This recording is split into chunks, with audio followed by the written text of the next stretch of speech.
Good morning and welcome to Barbaras Bulletin. I'm your host, Barbara.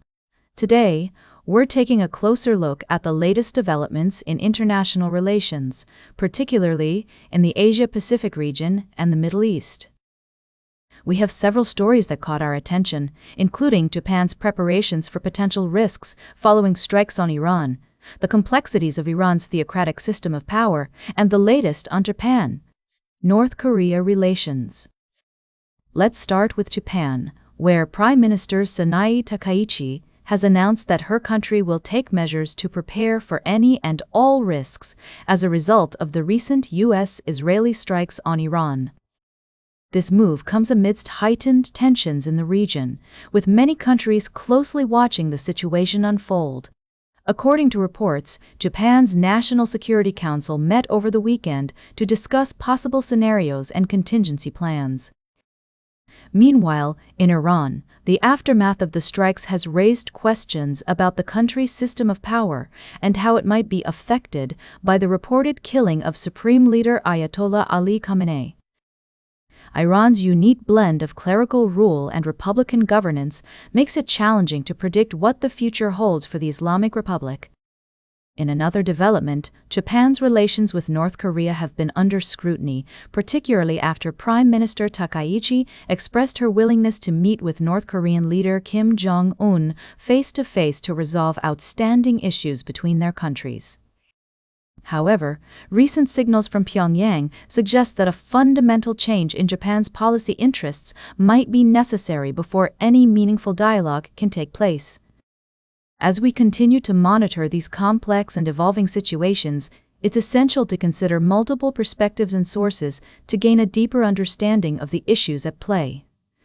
Here on Barbaras Bulletin, we're committed to providing you with fair, balanced, and unbiased reporting. We'll be right back with more of today's top news on Barbaras Bulletin. Welcome back to Barbaras Bulletin. We're continuing our coverage of the escalating conflict between Afghanistan and Pakistan. Tensions have been rising in recent days, with both countries exchanging fire and accusing each other of harboring militants. According to reports from multiple sources, including ABC News and the Straits Times, Afghan forces have fired at Pakistani jets over Kabul as the conflict intensifies. The Taliban administration has confirmed that air defense attacks were carried out against Pakistani aircraft, and residents in the capital city have reported hearing explosions and gunfire.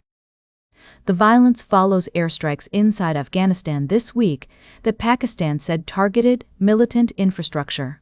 However, Afghanistan has described these strikes as a violation of sovereignty and announced retaliatory operations along their shared border. It's worth noting that both countries have reported heavy losses, but the casualty figures vary widely depending on the source.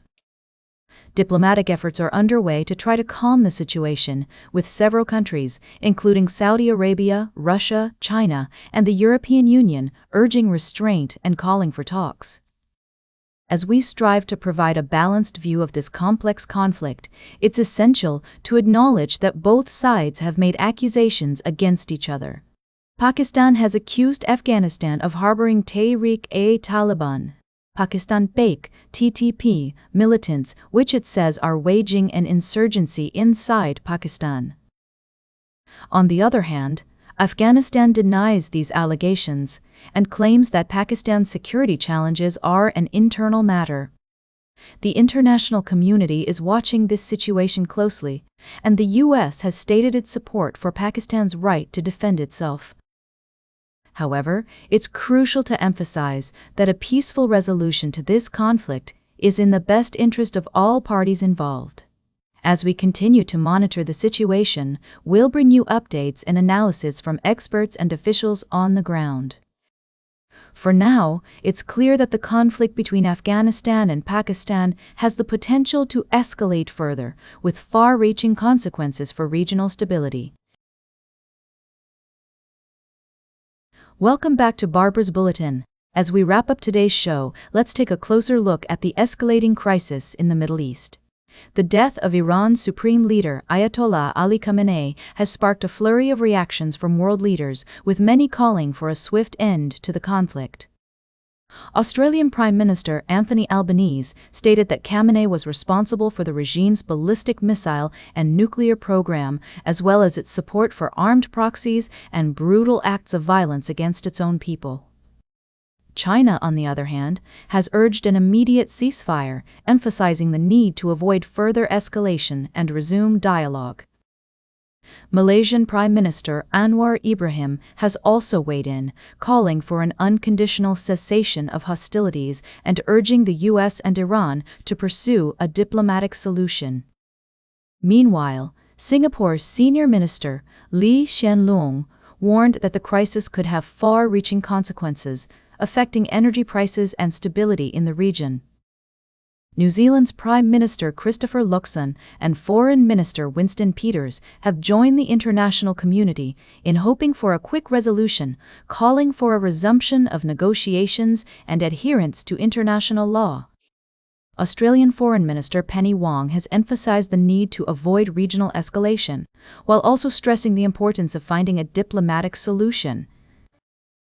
As the situation continues to unfold, it's clear that the international community is walking a delicate balance between condemning Iran's actions and avoiding further escalation. With so many players involved, it's difficult to predict how this crisis will play out. One thing is certain, however, the world is watching with bated breath, hoping for a peaceful resolution. That's all for today's Barbaras Bulletin. Remember to like, share, and subscribe, and until next time, stay engaged.